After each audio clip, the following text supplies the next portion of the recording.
Guys मैं आपको बता दूं कि एक शब्द में अगर यहाँ पर मैं बोलूं तो उमेश यादव का अब बिल्कुल भी कमबैक नहीं होने वाला है। अगर नाम जो है कि फेम है वो डूबने लगा और आदमी जो है कि उनको पहचानने से इनकार करने लगा। नमस्कार दोस्तों, कैसे हैं आप सब? उम्मीद करता हूं कि आप सब स्वस्थ होंगे, मस्त होंगे। सो दोस्तों, आज की इस वीडियो में उमेश यादव के बारे में बात करने वाले हैं। पूरी डिटेल में बात करेंगे, जानेंगे कि उनके करियर का जो है कि एंड ऑफ एरा हो गया है या फिर उनकी वापसी होगी या फिर उनकी वापसी नहीं होगी। इसके बारे में बात करेंगे, पूरी डिटेल में इस वीडियो में बात करने वाले हैं। तो चलिएगा इस वीडियो को शुरुआत करते हैं एंड बात करते हैं उमेश यादव के बारे में। बात करते हैं कि उनके आईपीएल करियर की। सबसे पहले तो सीएसके के खिलाफ 2010 में उनका जो है कि आईपीएल में डेब्यू होता है। 2011 में जो है कि उनका टेस्ट में डेब्यू होता है एंड 2010 में उनका वनडे डेब्यू होता है एंड 2012 में उनका T20 डेब्यू होता है। तो कुछ इस तरह से उनका डेब्यू होता है और डेब्यू होते ही उमेश यादव 2015 के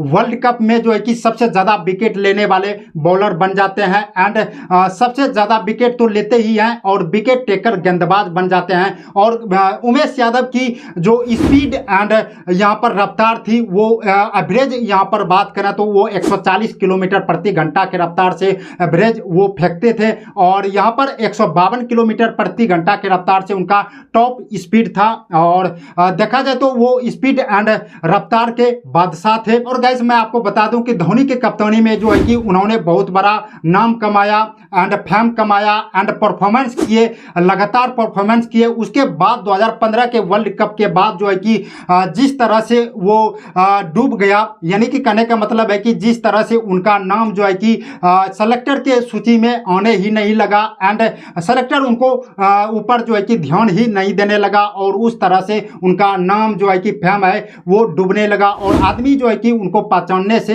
इनकार करने लगा। जब उनकी परफॉर्मेंस लगातार नहीं होने लगी तो उस तरह से जो है कि नाम उनका डूबने लगा एंड 2018 के बाद जो है कि उनके ऊपर सेलेक्टर ध्यान दिए हैं, लेकिन कभी उनका फॉर्म अच्छा था, कभी उनका फॉर्म नीचे था, कभी उनका फॉर्म जो है कि ड्रॉप था। इस तरह का उनका जो है कि करियर रहा है और ज़्यादा जो है कि वो सक्सेसफुल गेंदबाजी की रूप में जो है कि नाम नहीं कमा पाए। मेहनत की अगर यहाँ पर बात करें तो वो उन्होंने मेहनत जो है कि अच्छा की थी। उन्होंने खुद ही इंटरव्यू में बोले हैं, आप सुन सकते हैं। एंड गाइस मैं आपको बता दूं कि जब तक वो धोनी के कप्तानी में खेले थे तब तक उनका करियर जो है कि टॉप पे था। वो मेहनत भी करते थे और वो लगातार परफॉर्मेंस भी करते थे। जब 2014 और 2015 के बाद एंड मैं आपको बता दूं कि जब विराट कोहली के हाथों में कप्तानी आया तो उनका करियर तभी से डूबने लगा और लगातार फ्लॉप होने के साथ जो है कि उनका नाम जो है कि सेलेक्टर के सूची में कभी आने ही नहीं लगा तीनों फॉर्मेट में। 2018 के बाद जो है कि कभी कभी उनका नाम आया टेस्ट में, वनडे में जो है कि बिल्कुल भी नहीं आया, T20 में आया, लेकिन उनका परफॉर्मेंस जो है कि उस तरह का नहीं दिखा। उमेश यादव के बारे में अगर मैं आपको बोलूं तो उमेश यादव का जो करियर जो है कि इन बॉलर ने खाया है। उस समय जो है कि बुमराह आ गए थे, शमी आ गए थे, शार्दुल ठाकुर आ गए थे एंड शार्दुल ठाकुर के अलावा ईशांत शर्मा ने जो है कि इनका करियर जो है कि डुबो दिया। और जब ये जो है कि बॉलर आ गए, इतना अच्छा परफॉर्मेंस करने लगा, स्पीड फेंकने लगा। और बुमराह की बात करें, मोहम्मद शमी की बात करें तो इतना स्पीड एंड रफ्तार से जो है कि बॉल को फेंकने लगा एंड इतना अच्छा परफॉर्मेंस करने लगा कि उमेश यादव का जो है कि करियर वहीं पर डूब गया। और इतना ही नहीं, इससे अच्छा परफॉर्मेंस जो है कि उस टाइम पर भुवनेश्वर कुमार के भी थे। और मैं आपको बता दूं कि भुवनेश्वर कुमार भी एक तरह के जो है कि स्विंग कराने वाले बॉलर थे उस टाइम पर एंड विकेट चटकाने वाले थे, लगातार कंसिस्टेंसी के साथ परफॉर्मेंस करने वाले बॉलर थे। तो उमेश यादव का जो करियर है कुछ भुवनेश्वर कुमार के वजह से भी चला गया और डूब गया। तो इस तरह का जो है कि उनका करियर रहा है। उनका पीक पॉइंट था 2012 से लेकर के 2018 तक और उसके बाद जो है कि एक दो मैचों में जो है कि उनकी वापसी होती थी और बाकी बिल्कुल भी सेलेक्टर उसके ऊपर ध्यान नहीं देते थे। गाइस इतना ही नहीं, टेस्ट में उमेश यादव सबसे ज्यादा बैटिंग स्ट्राइक रेट से खेलने वाले यहाँ पर बॉलर थे जो कि ऐसा करने वाले सिर्फ उमेश यादव ही थे और कोई भी यहाँ पर टेस्ट में ऐसा करने वाले बिल्कुल भी नहीं थे। तो गाइस अब बात करते हैं कि उनका कुल मिलाकर के वापसी होगा या फिर नहीं होगा, इसके बारे में बात करते हैं।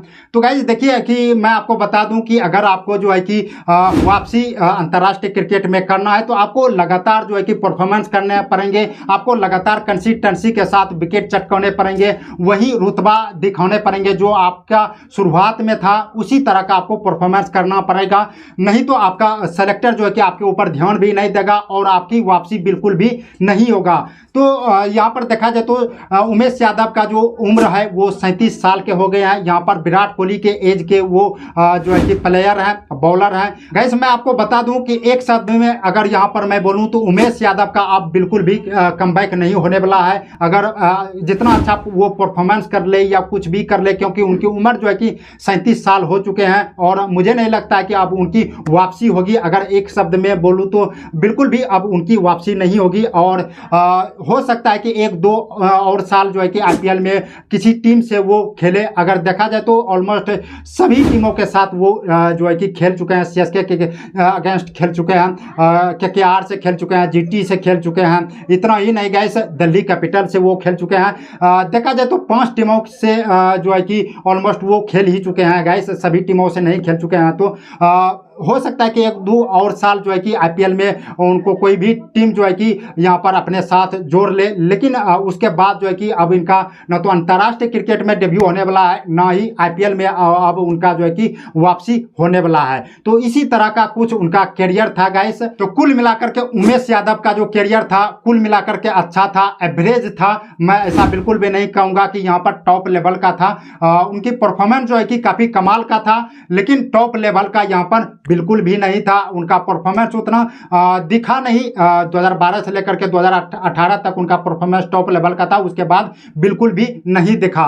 तो यहाँ पर कहूँगा कि बॉलर के रूप में मैं उसको जो है कि 100 में से मैं 85% देना चाहूँगा और मैं कहूँगा कि एक अच्छा बॉलर था और स्पीड एंड रफ्तार के बादशाह कहे जाते थे एक टाइम पर। अभी उनका जो है कि बिल्कुल भी कोई नाम निशान भी नहीं है। तो गाइस आई होप कि आपको पता चल गया होगा उमेश यादव के बारे में पूरा कुछ। तो गाइस आज के लिए इतना ही, मिलते हैं अगली वीडियो में, तब तक के लिए धन्यवाद।